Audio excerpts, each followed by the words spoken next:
Hi, my name is Desiree. I am owner-operator of She Plays YYC. It's a live streaming video company that sort of helps out with recruiting. And so when we decided to make this podcast, which is Sidelined Sessions, there's a particular reason why we decided to do it, because in my experience in dealing with a lot of athletes, there's a lot of injuries that come into play when you are playing a sport at a high level, regardless of whatever that sport is. And I myself experienced my own daughter being taken out of the game in grade 11 due to COVID, and then grade 12 due to an ACL repair.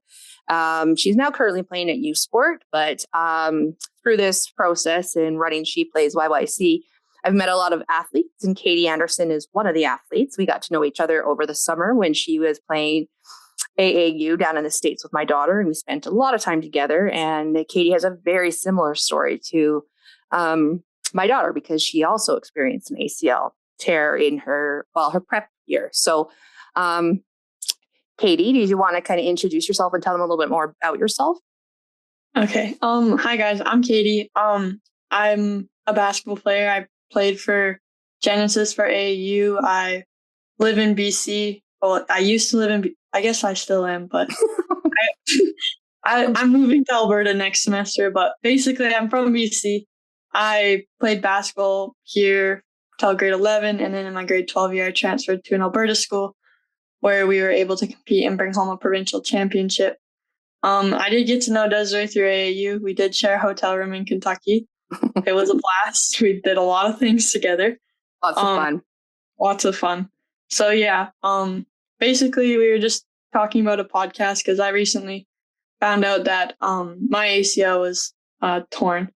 But I just had my surgery the other day, or 2 weeks ago right now. So yeah, I was just trying to find a way to reach other athletes and try to build a community around athletes going through injury. Kind of talk about all the struggles and stuff that comes with it. So yeah. I agree. I think when you and I started talking and when your injury first happened, we definitely talked about how there was no outlet.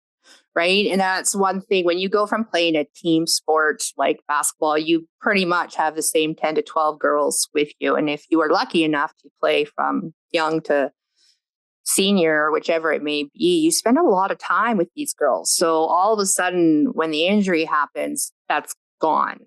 And I know there's lots of things that come with being in a team. And sometimes that break from a team is really good, but not this type of break. So usually with an ACL repair, for those of you that don't know, it's usually about 9 to 12 months not from your point of injury, but from your point of surgery. So like Kadie just said, she had her surgery about a couple of weeks ago, which you're very lucky because she had her injury about maybe 4 to 5 weeks before that. So one thing when you are an athlete and you are able to, I guess, articulate it to your sports med doctor that you are planning to go to university and scholarship and all this, they kind of take you a little bit more seriously, maybe bump you to a little higher on that list because you have big goals and dreams. And so I guess let's start there and kind of take it into more like a personal side. So my first question would be for you, Kadie, is can you share the story of how your injury happened and how it's impacted your life up to this point? Yeah. So there was actually 2 incidents where I hurt my knee. The second one was definitely my ACL was torn, but we didn't know if the first one had my ACL partially torn because we thought it was another injury. But meeting with my surgeon after, they thought it might have been my first incident.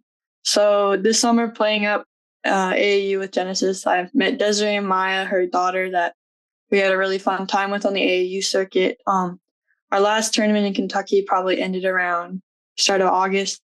Up until that point, we were doing good. I was in probably the best physical shape of my life. I felt really strong, like I was lifting, getting ready to head into my prep year at Edge. So I decided to go in August down to a university elite camp where they offered to give me kind of a university visit at that if I went down there. We did 2 4-hour sessions in 2 days. And on the second day, this girl, we were just doing a continuous 5-on-5 drill, working on our fast breaks and our spacing that comes with it. So I was running the right lane and I got the ball outletted up, and the post for the other team that was running in off the side hit me going up. And I ended up stepping on her foot, and I kind of got launched backwards in the air, and my knee hyperextended. Mm-hmm. So I knew my knee hyperextended like instantly. It was like, I knew like my knee was not supposed to go that way. So I laid on the I fell on the ground. I was on the ground. I had the coaches come up to me and like all the staff that was working at this camp. I got up, like hopped off the court, just trying to walk it off. And I stood up and I took my first step on it. I was like, something's wrong. Like I knew something seriously had happened. But I didn't know the level of serious it was, like how serious it was. Right. So I was sitting on the chair, just off to the side, and I didn't really have a good breakfast that morning either. So I was kind of getting lightheaded from everything. So I stood up off the chair, and they were going to try to walk me over to the PT table, and I ended up blacking out. So they I sat back down on the chair because I kind of fell to the floor after that. We were icing my knee off to the side, and then finally when I was able to walk over to the PT table, I walked over there. They did all my ACL testing, meniscus testing. I did pass my ACL testing there, but they told me it was probably a 10 to 20% chance that something to my ACL had happened. Can you explain what an ACL test is for people at home? So an ACL joint is a joint that connects the back of your quad or your leg to the front of like your tibia and everything is what I think on my understanding, that's what it is. It's responsible. We're not doctors, everybody. Don't quote me on this. We sometimes say the wrong things, and it's really just the way that we talk. Carry on. Yeah. Basically, your ACL joint is responsible for all your pivoting motions, change of speed, change of direction, just anything that requires a twisting of your knee, like just in any sport. So what they'll do is I think there's like 4 tests, the main ones that they'll do. And the big one that everyone kind of finds common is they'll grab the back of your kneecap and they'll pull forward. So what they're doing is your ACL they call it a dead point. So when you're getting your ACL testing and everything, it should feel like a chain. So if you like pulled on a chain and how it just stops, like there's an end point to you pulling on a chain. That's what your knee's supposed to feel like. That's what your ACL does. It makes it so your knee can't slide forward because there's nothing else holding it from sliding forward. That's your ACL's job. So that's like what the ACL is, and they'll do testing. Sometimes if your knee's too guarded, so meaning that is when you first injure your knee or any joint, it's other ligaments and muscles are going to overcompensate for the part that you hurt. Right. Just because of your body's natural tendencies to try to make it as stable as it can with something being hurt in it. So sometimes it's hard to test off that because even like when I did my knee the first time, it went so stiff and so fast. Like it's just hard for testing to be super accurate because really the only way to know if your ACL is completely torn is through an MRI. So they'll do that test. I don't know how to describe it. They'll grab your like knee and they'll push kind of like twist it a little bit. Like I know I'm sorry to interrupt, but with Ava, I like that she talked about the ligaments and the swelling because when Ava first did hers, it was the same thing. We went to the emergency and she was so swollen. They couldn't properly diagnose her. They didn't even mention the ACL. It was like a potential strain on the MCL and LCL. That was what we were told at first because there was no shift. It wasn't until we went and saw a sports doctor where he did the test again and for sure was like, yeah, it's not there. And that was probably about maybe 3 or 4 days after the actual injury. So the swelling had gone down a little bit. Now we never had an MRI. And one thing I'll mention here in Alberta, because Kadie's from BC and, we don't know how far this podcast is going because every place is different. But in Alberta, to get a basic MRI, there's about a 7 to 9 month wait list. That's if you don't want that's if you want the government to pay for it, because it is about a $700 plus test if you want to go and get it privately done. So with our particular situation, because the sports doctor felt it immediately, and he said there was I want to say 15 to 20% movement. So that's why I say sideways, because I don't know if they take it, because I feel took it and held the back and held her and then it shifted a bit. Yeah. And so, and I believe that degree in shift was 15 to 20%, which is a pretty gnarly shift. So we didn't actually need the MRI because it was known. So other people, I did get an MRI, right? Because we had exactly what Kadie just said. We got an X-ray. X-ray just showed nothing. So it's all, I don't want to say it's a waste of time to go to the ER or get it assessed, but sometimes letting that swelling go down is sometimes the best thing, especially when you are an athlete, because it's just important to make sure that you give your body some time and also make it a little bit easier for the doctors to assess you properly, because we got wrong information. I believe you kind of got wrong information because not only that, it's because you happened to do it when you were in the States. So they assessed you there, and then you came back and they assessed you again. So you're dealing with multiple people now too. So it's hard to tell sometimes without that MRI, but it is also either a huge wait list for the MRI or a good $700, $800 bill. So just keep that in mind with everyone, because you can also get assessed and get into a sports medicine doctor and everything without an MRI. So everyone's different and everyone's journey is different. And just to sort of keep everyone aware of that, like Kadie's experience is Kadie's experience. And then anyone that wants to send us questions or DM us things like that, we can give you kind of advice and kind of let you know how it happened for Kadie, or maybe I can let you know how it happened for my daughter, but it doesn't necessarily mean it'll be the same for you because everyone's experience is different. It's just like everything else. So I'm sorry, I'll take you back to where you were. See, this is go off. Everyone at home, we've tried to record this 3 times. I just to let you know, we talk a lot. Well, I might talk more, but all right. So back to UFV. Yeah, so I was there. Another ACL test that they will do is, so when you do your ACL, there will be swelling in your kneecap. So they'll do something called I think it's called a push test. So basically, they're gonna see if you have a positive or a negative reaction in your swelling. They'll kind of like rub their hand off the side of your knee, kind of just relaxing the kneecap, so it kind of stops overcompensating for everything. And what will happen is they'll pinch like right below your kneecap, and if your kneecap feels like it's hitting like sand or like a brick, then there's no swelling. But if it bounces up and down and you can move the swelling, then we know that there's swelling in the kneecap, which is another like major sign for like your ACL is damaged. But basically, did they test your flexibility? Yeah, so I had full flexibility. Yeah, okay. So that was another with me, was I had really good range of motion both times coming out of it, which made it a lot harder to diagnose because I was acting like I was normal. Like, that's why I asked, is because Ava was the same thing. She's very bendy in her joints, which is good and bad for some things, right? And that's why I asked, is that flexibility test can kind of be hard to diagnose sometimes too, because if you're like yourself, where you're kind of acting normal, it's really, you kind of tell yourself, you're like, it's not busted. It's fine. And then your mind kind of starts playing tricks on it. It's like, what if it is, but I'm moving normally? It's weird.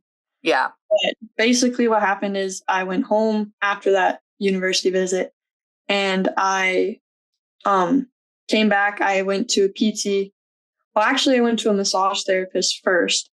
I was like, well, if it is my LCL, like maybe something happened to my hamstring or my quad, maybe we can just get my muscles less tight, because after that, my leg was fairly stiff. It kind of felt like after a workout, if you did legs that day, your legs just kind of were sore and stiff. Numb.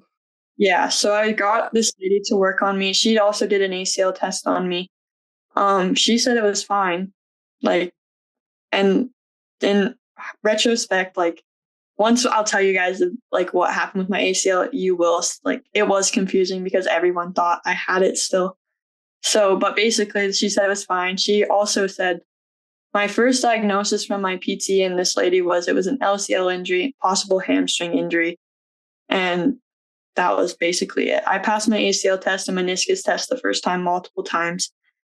So then after this lady, I was heading into Edge and I was like, well, hey, maybe I need to rehab this. Like, I need to get rehab going on this so I can come back and play for Edge. So I went to a PT at a Lethbridge that we were recommended by another girl that plays for Genesis that's from Fernie. So we went to Lethbridge for this PT. They did my ACL testing again there. I passed it, and they diagnosed me with an LCL injury and a possible hamstring injury and hyperextension. So I was rehabbing it. Everything was going really well. I got to Edge. I was loving it. Loved the girls, loved the team. It was an environment that I really liked and I really miss like all the time. But it was just a fun culture to be a part of. And I was doing my PT. 2 weeks into Edge, we were in this drill and I instinctively just pivoted on my foot and my knee gave out and I went down. And the weird thing about this was I knew I did something. I was on the ground for like maybe 25 seconds grabbing my knee because I knew something had happened. But after that, I was like, oh, I'm fine. I'm just going to get up. So I actually got up and jogged on it afterwards. And then the PT at Edge was like, no, don't do that. Just not a good idea.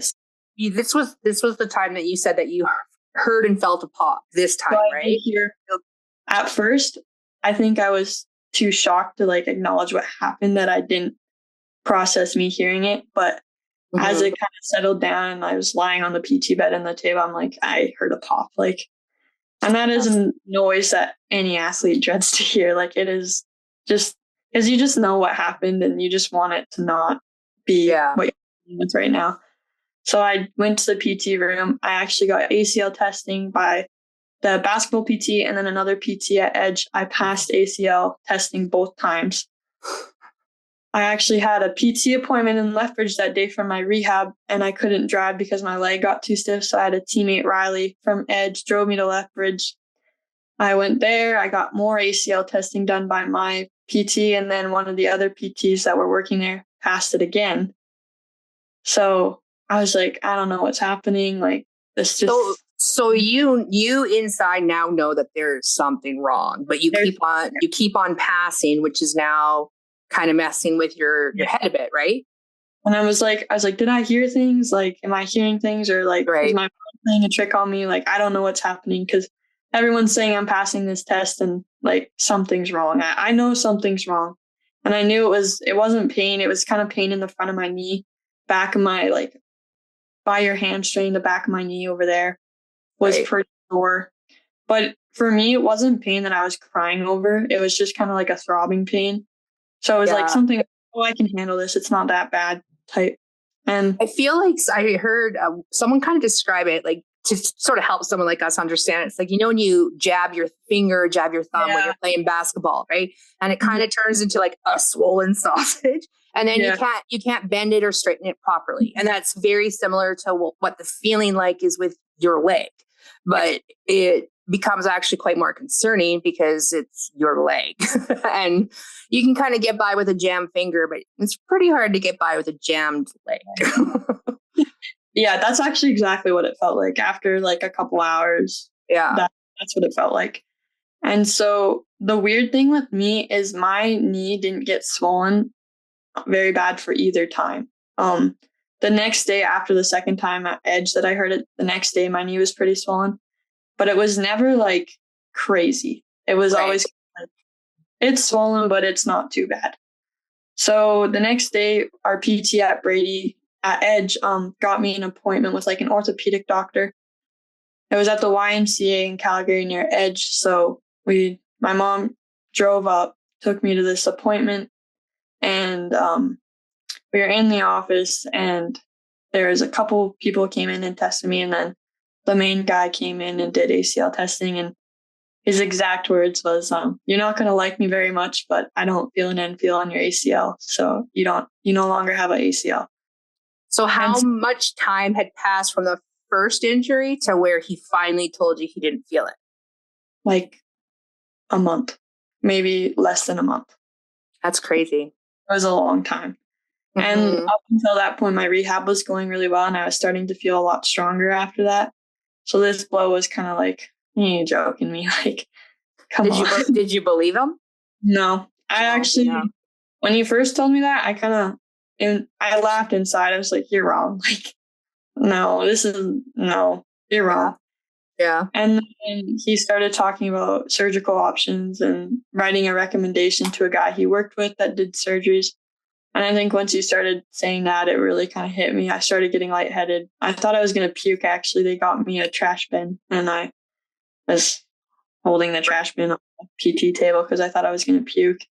They kept offering me juice, and I was like, no, I don't want juice. I just want a new ACL. Like, don't give me no.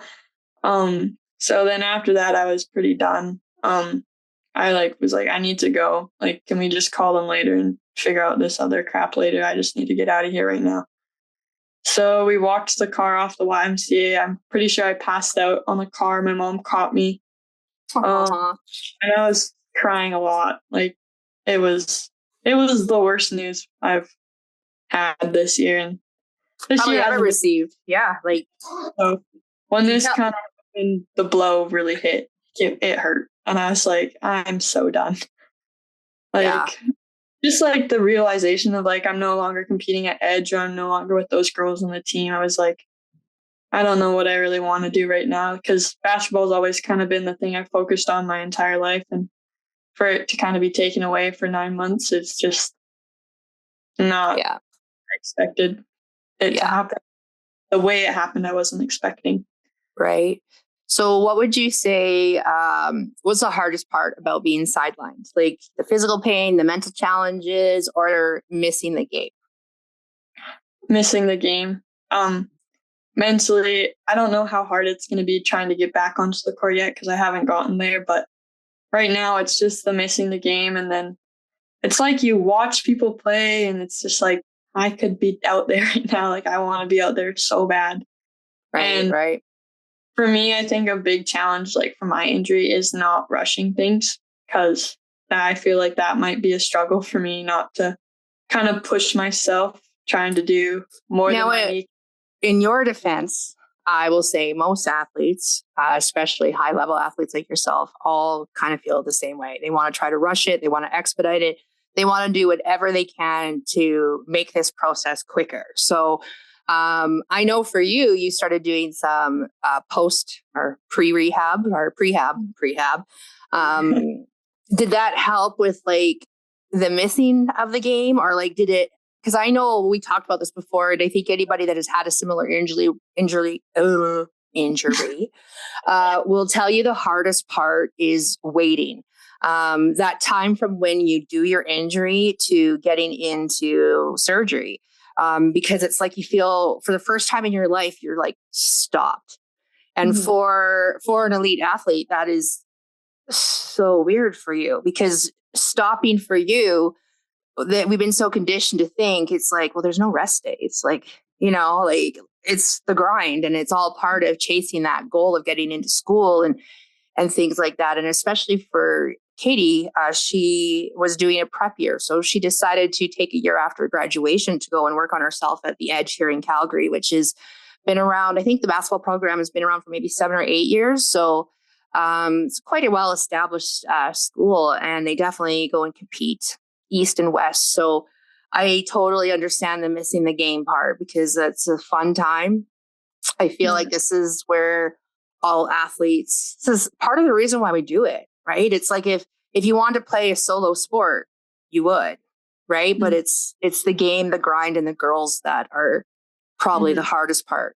I know for at least Ava it was. I don't know if, it's the fear of missing out. Yeah. Yeah. Definitely a hard thing is because I wasn't even going to school there. So I'm not taking classes or anything right now. And like my wait going to surgery wasn't long enough for me to get a job, because nobody would hire me for a month. Oh, that's actually good you do bring it up, because that was the same thing for Ava. She couldn't work for a while. So here you are kind of stuck, right?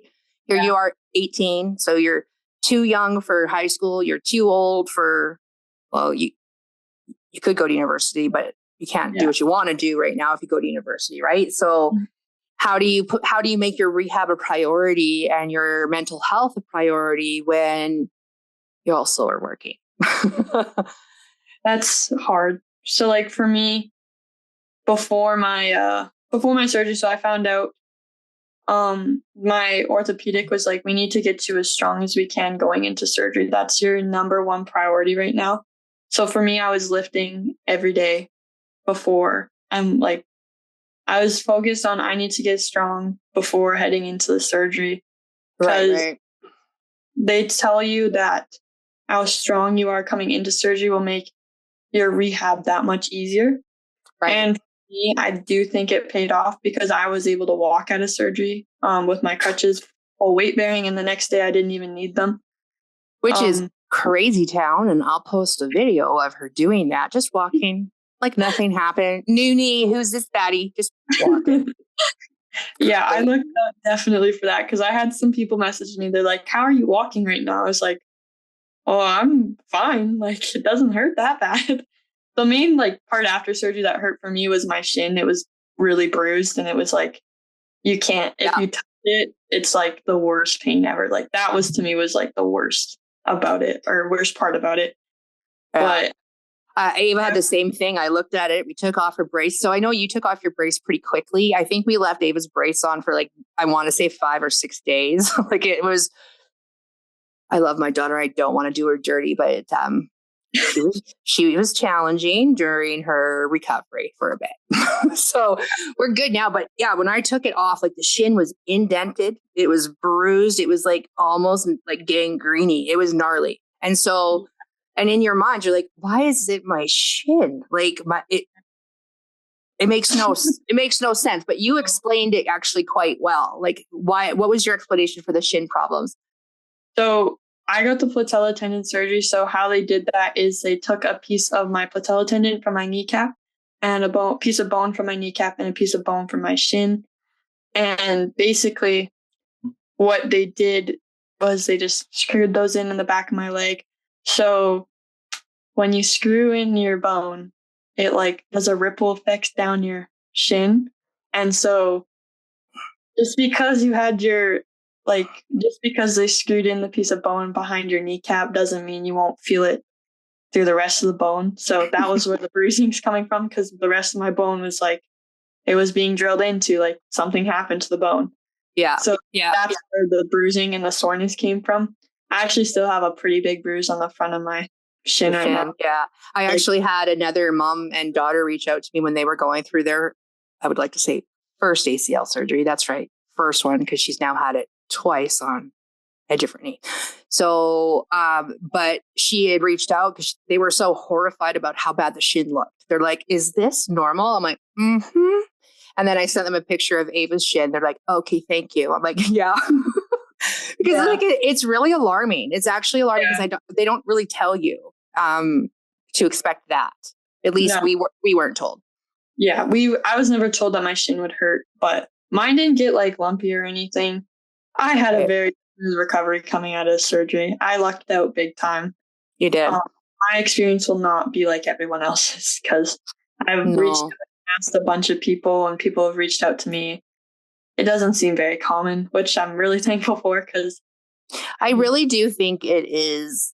I mean, again, I'm not a doctor. I'm just speculating, but when you are a little bit shorter, you're built a little bit more compact, right? Like your muscles and your bones are sometimes a little bit thicker than someone who is built long and lean. And I mean, even like I have 3 daughters, 2 of them are very long and lean, and one of them is shorter and just built differently, right? I don't want to say she's thick because it's not thick, but it's just like the way that she is built, she's almost built to take it. Like take that injury or take the contact, right? And so it's not really surprising me that you are kind of going through stages a little bit quicker than others because you were also in great physical health and shape prior to, right? Like, I don't know if you don't know Kadie, you will get to know Kadie by the end of this podcast, but she trains all the time. It doesn't matter if she's making a 3-hour drive to Calgary, which is crazy. Or being like outside in your driveway or being, in your church or in your school. Like, I can say that sometimes one of the benefits of coming from a small community is that you kind of know everybody and they'll open the gym for you or they'll open the church for you, which even though is an advantage, not everyone will take that advantage. Like I find you probably fall into that category where you're one of the only girls working out with the guys on a majority of the time. I grew up with like So my town that I lived in, Jaffrey, I went to up until grade 10. We have a school here. It ends at grade 10, and then you decide whether or not to go to Cranbrook or Fernie for school. But my school that I lived in till grade 10 was basically a family school. There's 300 kids from K to 12 or K to 10, sorry. And probably over half of them were related to me. I had like 4 or 5 older boy cousins that I'd always recess. Everything was just playing basketball with them on the court. We'd go over to their house. We'd play basketball. We'd go to the gym, play basketball. I'd go to men's night with like these 40-year-old men, go play basketball with them. That was awesome. I actually loved men's night. It was so fun. But I would always kind of be in the gym playing against the guys. One point, I was actually invited to one of the boys' practices to come play against them, so get reps in. You know you're a real hooper when the boys invite you to their practice. Yeah, it was so much fun. And it was just fun because I got to spend time with like my cousins that were my best friends at the time. Or it was just a really fun environment. So yeah, I was always playing against the guys and trash talking. So I guess that sort of leads into my next question is, how does your injury affect your relationships with teammates, coaches, and friends? So my injury definitely is like, I'm not spending as much or really any time with the girls anymore. Mm-hmm. So I'm still on the group chat actually. So I like hear these little updates, which I'm like, oh, that's just fun to hear, you know? Right. But I really missed my team. Like I really loved the Edge girls. They were so much fun. And like even my Genesis team, I really missed Maya. Like Maya was a good friend that we'd hung out all the time with when we were traveling and stuff. Yeah. Michelle was on the Kentucky trip too, so I got to know her. She's committed to me for after grad. So just like it's hard. Like it's hard going from a team sport and having like basically living with these girls. We'd be at the gym from like 6 a.m. to like 5, 7 o'clock at night. So just like seeing everyone all the time. It was a really hard transition from going and seeing everyone for that much to not even seeing them. So that's really hard. And then for my church, all the guys are encouraged to serve a mission at 18. And so when I got back, all my friends were gone off on their mission. So I didn't even think of that. I don't have really anyone that was close to my age here. I did make some, like, got to know my other little, like, younger cousins a lot better there in, like, grade 11, grade 10. So that was grade 12. There's one grade 12. So that was really nice because I didn't really spend a bunch of time with them because they weren't really in our age group. But it was a hard transition going from seeing everyone to not seeing anyone. And like I'd make trips out to Lethbridge. I'd stay like for a week or so and like find social things to do out there. But it's hard because I felt like I never really had I never have a place to be.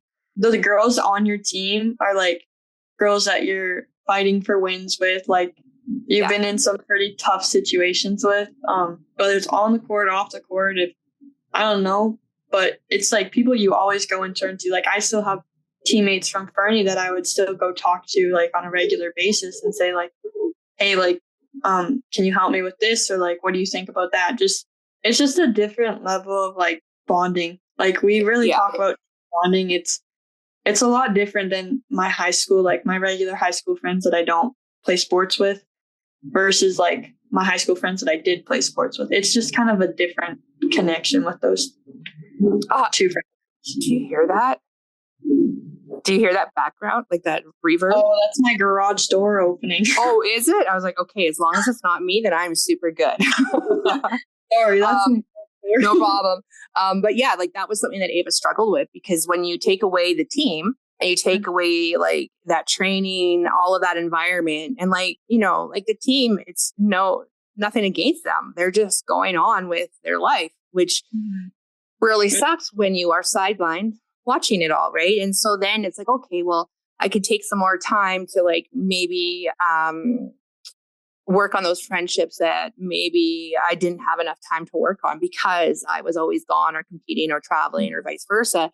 But it is very hard in that transition. I know for Ava, especially, like it's really hard for her to be with her normal friends and not talk about basketball. Yeah. I find that all the time. I'm talking about basketball 90% of the time. And I'm like, oh, sorry about that. but that's been your life, right? And that's what I'm trying to get at, is that everything I know for Ava, like, for her, it was trying to learn how to learn that she's more than just an athlete.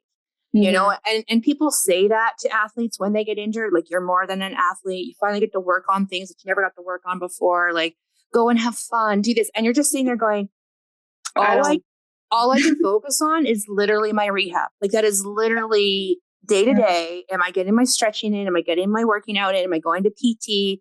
Like, it literally kind of almost made her a little bit, I love you, Ava, but it becomes so much of a focus that it's really hard to sort of see what's going on around you, because there is life going on around you, right? And so I think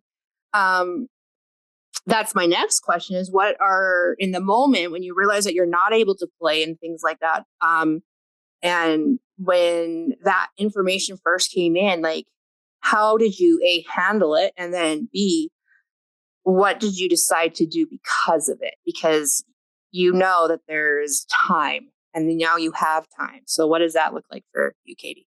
So when I first did it, the next day, we drove home from Calgary that night. And then my sister had a stupid volleyball tournament the next day. And it was like in an hour and a half of drive away. And I was like, I'm not going in a gym right now. There's no way you're forcing me to get in a gym. Like, that's the least, like, I don't want to do that at all right now. Like, I'd like to stay away from that place. Like, it's been not even 14 hours since I heard that I can't play sports for 9 months.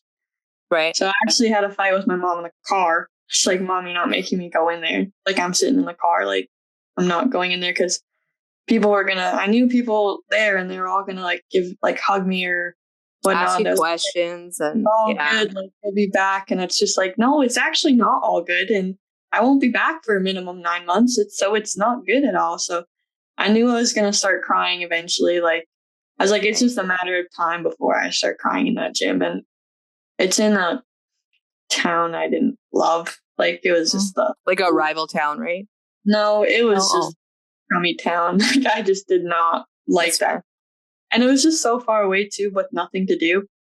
So I was like, says the girl that drives 3 hours for basketball practice. Yeah. It was just not a good day all around. I like went in there, and like I saw my dad and like my siblings for the first time since I heard the news, and I was like, I'm like, fine, like just kind of leave me alone for a minute.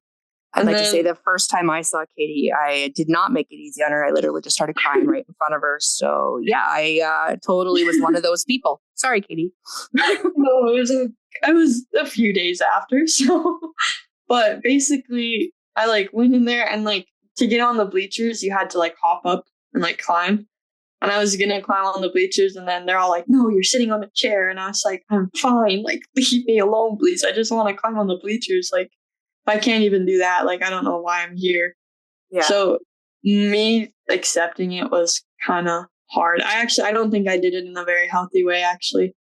I think it takes a while to kind of come to that exception, because it's like, you hear about the 7 stages of grief. Like, you go through the anger part, then you go through the sadness part, and then you kind of get to the exception part, where it's like, okay, this is my circumstances.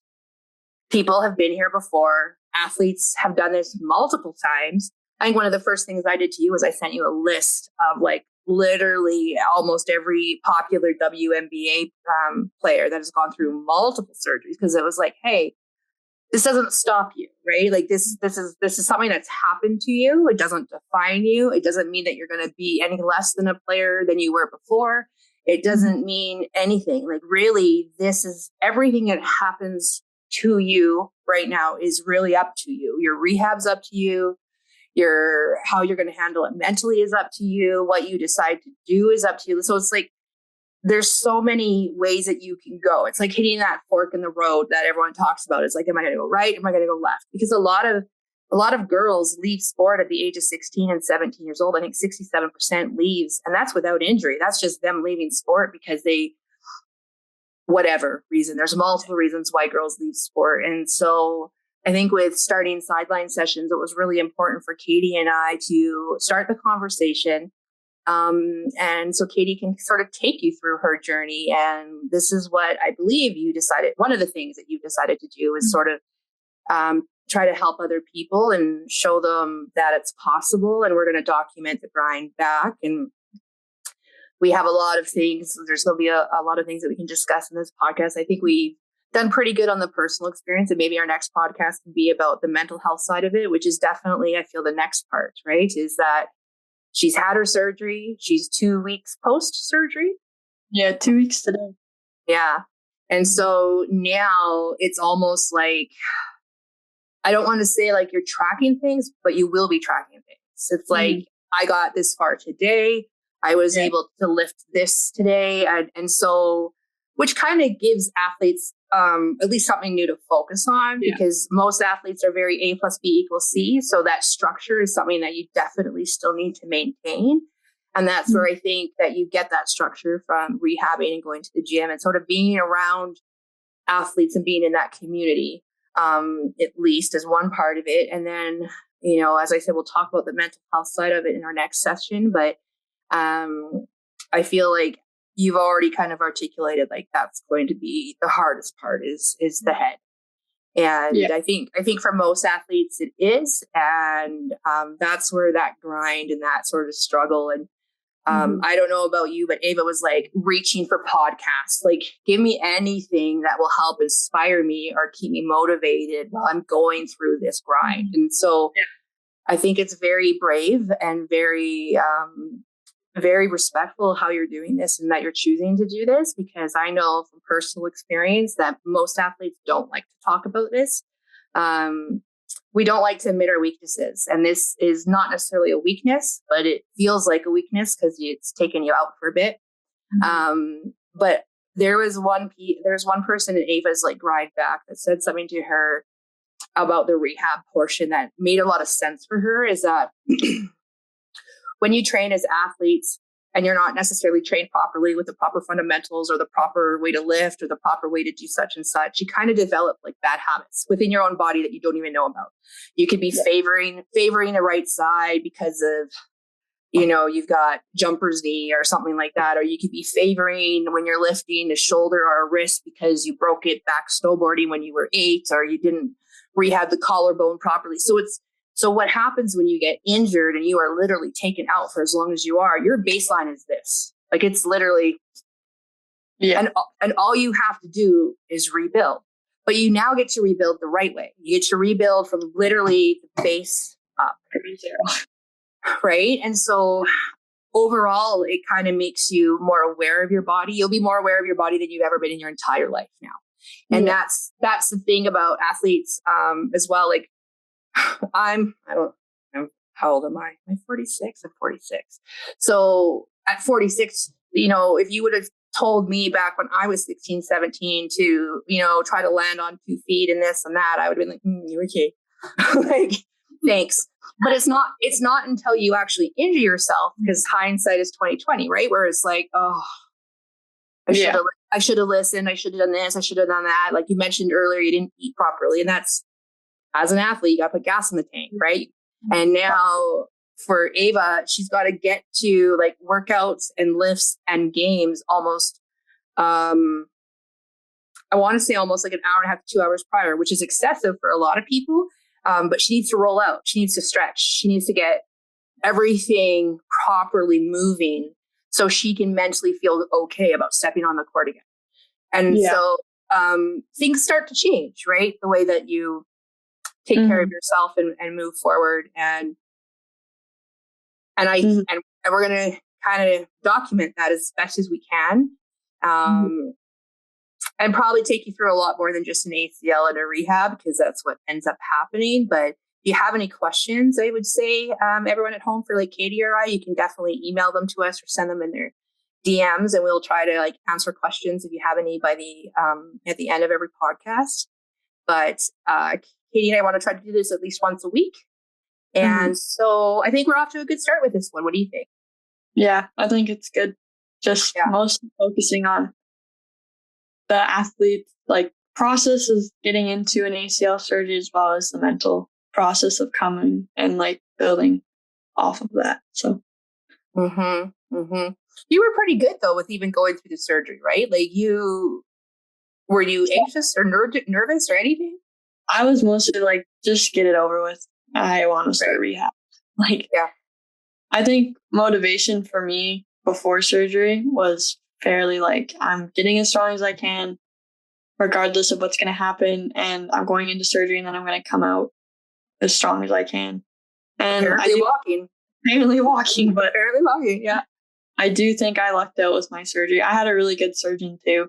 So we had my surgeon checkup 2 days ago, like just my follow-up after surgery. And we literally went, I'll tell you the fun story about my ACL, why all the PTs. Oh, thank you. This is a good thing to bring up because I just learned this today as well. And I learned this as secondhand information from my daughter because I don't have Snap. They won't let me on Snap. It's okay. Yeah. So basically, I went into my surgeon appointment and he was telling us, he's like, oh, everything looks good. Like you have good flexion and extension, and the extension is the most important part coming out of surgery, making sure that you can get your leg completely straight, because you can't get that completely straight. There will be setbacks in the future.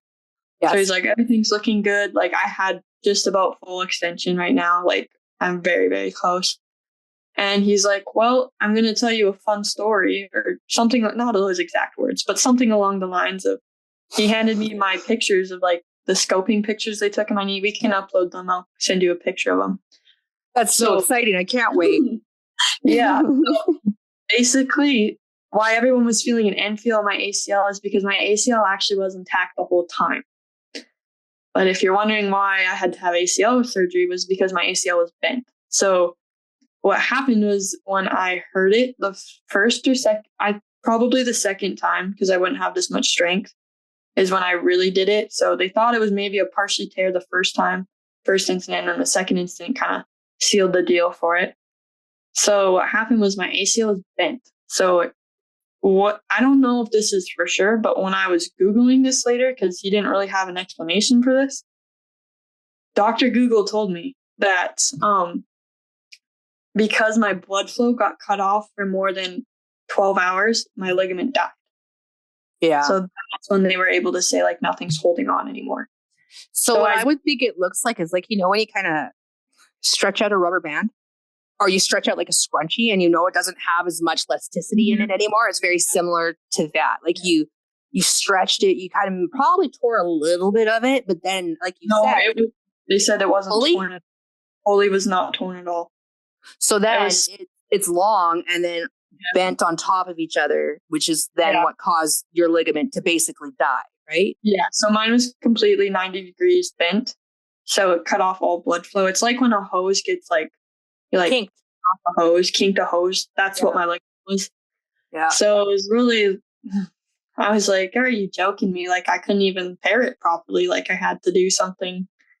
I was like, this is so weird. Like to me, I'm like, whatever. I still had to get a replacement ACL because it wasn't viable anymore. Yeah. But basically my ACL actually wasn't torn. It was bent. But really, unless you're playing at like an NCAA or WNBA, or you're not going to get that MRI immediately. Because like maybe if they would have been able to do an MRI immediately when it happened, and then they could go in and just tighten things up, right? But I mean, who's that going to happen for? So it's like, thanks for the story, doc, but it doesn't change the situation now. Yeah. I was like, oh, wow. So I actually found out you do tear your ACL multiple ways. And I didn't know this before. So you can kink it like I did, or like twist it or bend it. You can fully tear it where like the fibers in your ligament will just start ripping away. Or your ACL can explode and it will literally just rupture. I think that's like the rupture where just it just, and like there's no there's scar tissue and stuff, but there's like no remnants to it still. That's what my understanding. And I do think the reason I didn't have a bunch of pain with mine is because I didn't rupture it. I just bent it. So to me, I was like, that's interesting. It's definitely something I've never heard before until today. So you totally taught me something new. But it like once you kind of explain it, like it makes sense. Mm-hmm. It makes sense. But then it's like there's still nothing that I could have done about it to prevent what's now happening, right? So, but just to give people at home an idea, like when you injure yourself and you think you're fine and you are swollen to bits, like you're not fine. Swelling is, if you get swelling in your knee instantly, please just stop what you're doing and just get the swelling under control, ice it as much as you can, and go get it checked out, because swelling in any joint that comes on instantly or gradually is just not a good sign. 100%. So I think that's just a tip that maybe you guys could take away from this is when there is an injury and you do hurt yourself, if a joint or something starts swelling, stop. Just stop and just take care of it. What you and I have talked about before is the pressure that you feel when you're in grade 11, 12, and that prep year. You have that pressure to compete because you need footage, you need to get recruited, you're having conversations, blah, blah, blah, blah. And so it's like you want to go, go, go, go, go. But this is where, if you could take anything away from this podcast as a parent watching my daughter go through it, and as a athlete that just had it happen at basically the prime of your career, right? I mean, I would think the prime will be once you get into college, but like you were playing some of the best basketball that you've ever played. And I can totally say that because I streamed a lot of it. So, but we talk about it's a privilege to play. And when you hear older athletes or veteran athletes say it's a privilege to play, it 100% is a privilege to play. You never know when it's going to get taken away. You never know when an accident or an injury is going to take you out. I mean, I'd like to even go back and refer to like Jason Tatum, where he literally just won the the NBA championship last year for Boston, and then doesn't play a single minute when he's in at the Olympics, right? Like when you are with elite players, you're no longer carrying a team. You are playing a role, and I understand that pressure when, as an athlete, and watching my own kid just go through it, where it's like, ask yourself if it's needed. There's a difference. There's a difference between reps. And when I say like quality reps and just a wasted rep, is that when you're playing good basketball, and when you're just playing basketball for the sake of playing basketball. I really strongly suggest that as you get older and you start to mature through your athletic career as a young person, that you ask yourself if you need to do this. Because that peer pressure that is kind of instilled in all of us to like, no days off, like grind. Yes and no. And I also think, like, from my personal experience, like when I first heard it at that, like the university visit, coming off Kentucky, like if anyone knows AAU ball, it's tiring, it's rough, it's a different level of basketball. So I do think that me coming off that, being exhausted as I was, because like you need a good week of rehab after that tournament. As a parent, you even need a good week of rehab. Like we had like what, 22 games in 14 days. Yeah, 22 games in 14 days. That is unreal. Like who does that?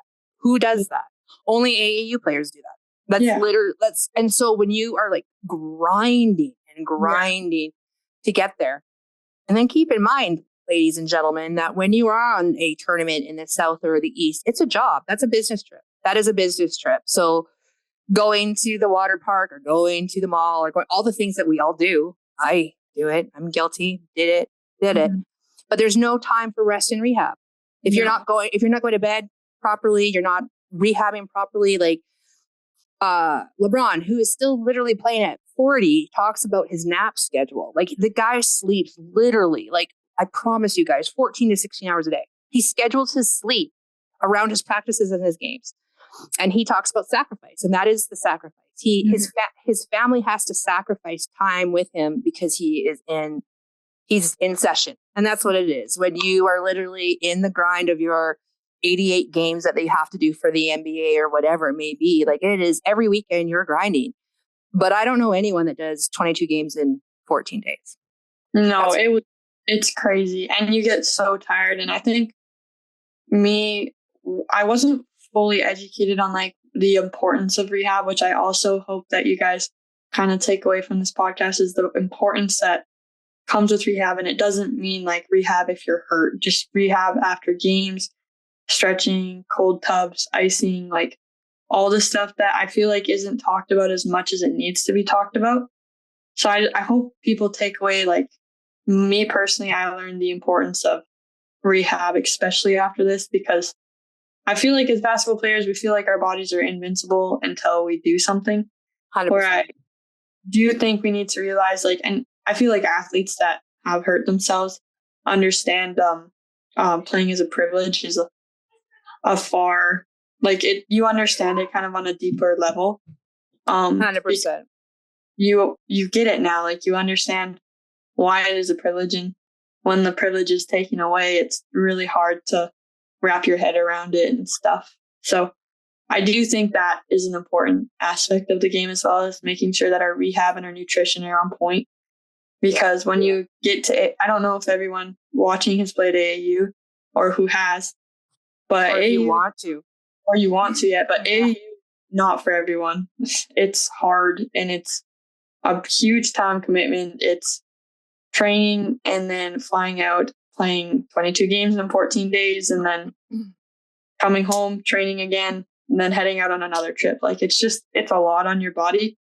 So I think the importance of the nutrition aspect and the rehab need to be focused on and taught more than it is right now, because I'm still learning stuff. Like, when I first hurt myself and they thought it was an LCL injury, I was told I had had the worst squatting form they've ever seen from a basketball player at my level. Which And is crazy because you work out all the time. All the time. So I'm like, what do you mean by that? So it's just like stuff like that, just knowing how to build your fundamentals up to, like, prevent injury, which is, like, a really big aspect and the importance of, like. And you know what? To be quite honest, there's no excuse for not doing it, because here we are on YouTube, which is the power of social media. You can find so much information about post-care, pre-care, rolling out, even for student athletes. Like, it's like what to eat, how much carbs and how much, electrolytes versus this or that you should be eating. There's information at your use, like at a click of a button and a search of a bar. And I feel like for all the time that everyone is on their social media, do you know, like, people check their social media up to like 68 times a day, which is insane. So there's actually really no excuse to kind of take your nutrition and your rehab and your sports journey. Part of your sports journey, if you want to play collegiate sports, is making sure that you take care of yourself so that you can play this game with the longevity that you want to. And when you want that longevity, that means it's more than just the 40 minutes that you're on the court. Like, it's everything else. It's, it's what's unseen. All those unseen hours in the gym, all the unseen hours of you sitting home on a Friday night because you have to play at 8 a.m, like, you name it, the planes, the trains, the automobiles, sleeping in crappy hotels, like, all of that, you did it for a reason. You didn't just do it because, like, if you're playing, up until that U17, U18 level, like, you're there for a reason. Like, especially if you're going into AAU, you are definitely there for a reason, right? It may not be the same as everyone else's reason, but you don't go and do that if you don't want to get your butt kicked in an awakening. Yeah. And I definitely think that comes with the sacrifice aspect. Like, for me personally, like you talked about, like, Ava missing her grad activities and stuff. There is a grad activity that's we call it skip day. So all the kids all the grade 12 skip the day of school. And then we go camp out somewhere and, like, sleep in our cars. And then the next day there's a party.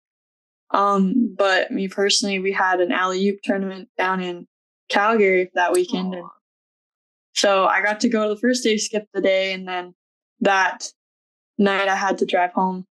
I wasn't going to sleep in my car because, well, one, it's freezing, and two, I had to get up at 6 a.m. to drive to Calgary because our first game was at 9. So just like the sacrifices that come along with the game, like, and everyone's different because everyone's in different situations. My sacrifices is I do have to drive quite a bit to get to those places if I want this. Whereas maybe other people are sacrificing more times with friends or whatever it may be. I think that's comes along with the rehab of sacrificing time to get your rehab done and your nutrition done, and maybe not going and eating out with the friend group, maybe just taking a long walk or whatever it may be. It's just an important aspect too. As a parent that has had a kid go through it, I can say there is a light at the end of the tunnel. Even for Ava with missing the COVID year in grade 11 and then the rehab year in grade 12, she had a lot of footage. And thank God she had a lot of footage, to be quite honest, because I feel that maybe she would not be in the spot where she is right now. So she still ended up getting a youth sports scholarship, and she did a medical redshirt the first year, and she still maintained her scholarship through the medical redshirt. So they saw something in her. And that's what I can say with most college and university coaches. Like when they find out you do have an ACL, you're kind of off the list for a bit until you can show them and prove them that you have the work ethic and the grind and, the mental toughness to get back.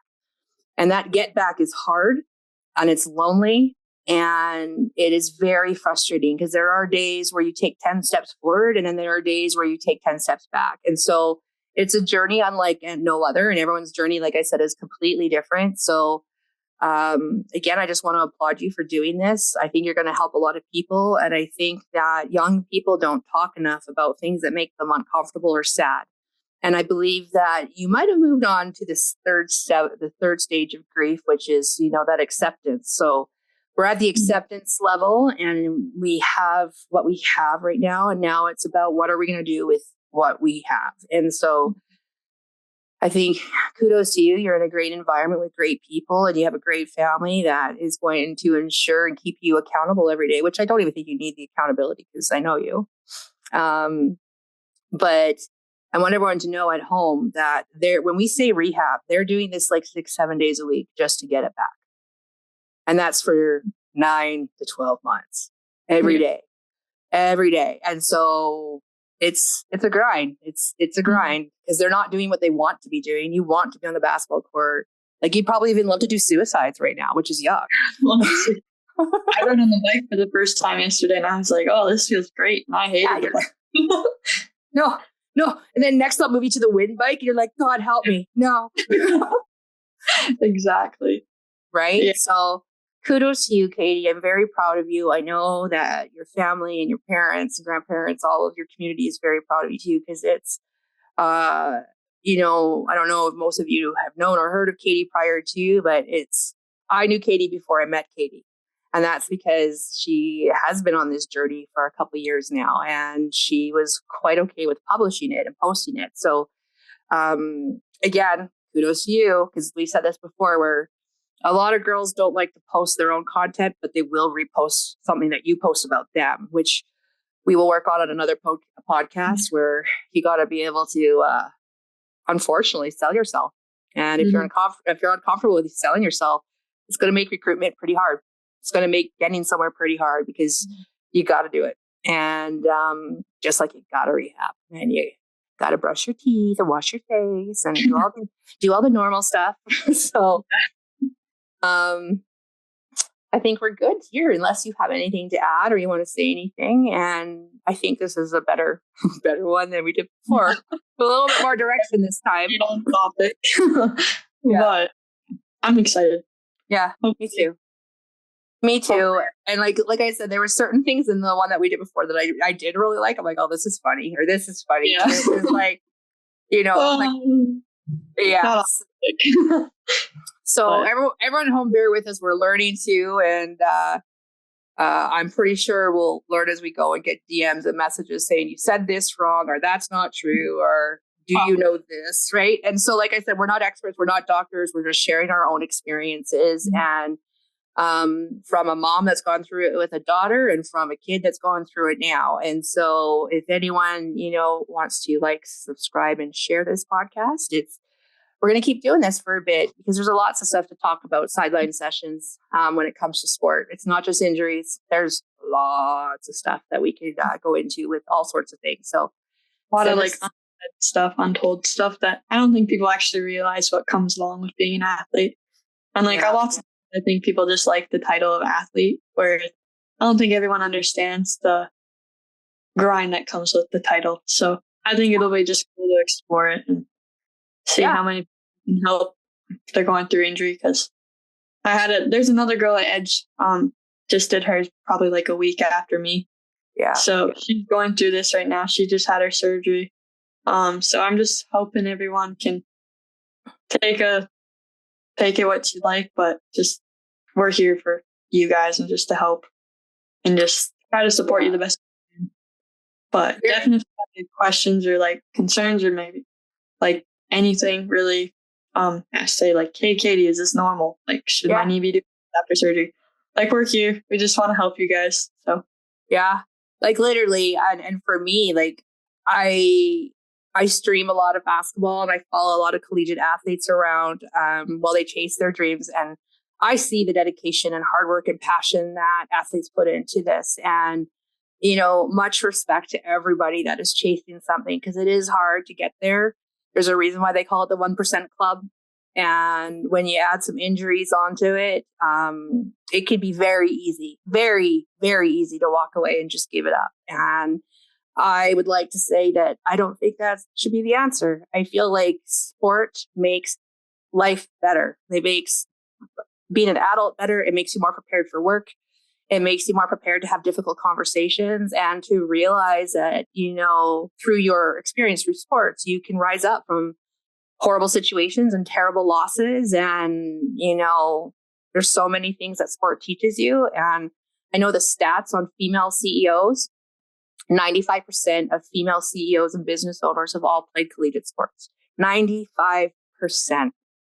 So when only 1% go on further to play basketball from high school, out of that 1%, 95% of the female athletes become CEOs, which is insane. So that's a good stat. And I like sharing stats like that because I'm a nerd. And it gives me hope, right? And it makes, it's a great time to be a female athlete, especially a basketball player. Like, this is like, we are on the rise, and it's just a great time to kind of come together as a community and discuss things and let everyone know that it's normal to feel this way, or it's normal to be upset or angry or happy and sad and brag. Like, all of those things come with it. Yeah. And I do think, like, for me personally, like, I feel like a hard thing to accept, like, as an athlete is like, I constantly feel like I need to prove myself. And like, that's hard when you're injured, because it's just like, all these people have sacrificed for me, and like my communities, they know me as the basketball kid. They've all supported me. Janitors at the school letting me in to shoot. Like, they could have gone home, but they decided to stick around longer for me to shoot. Or the bishop. Kudos to the small school janitors in lunch ladies, hey? Definitely kudos. But like, even like my bishop at my church would like give me the church keys and stuff, say like, hey, it's okay, you can go use the church. Like COVID, I was down at the church shooting. Just like the support that's around it, I feel like is another aspect of the game. And you just kind of learn to love it. Like, you just like love the grind, love like the late night tournaments, or like late night nights with your team, and like the funny conversations, or whether or not you take a stranger's car and drive it through the Chick-fil-A drive-thru in the middle of Kentucky.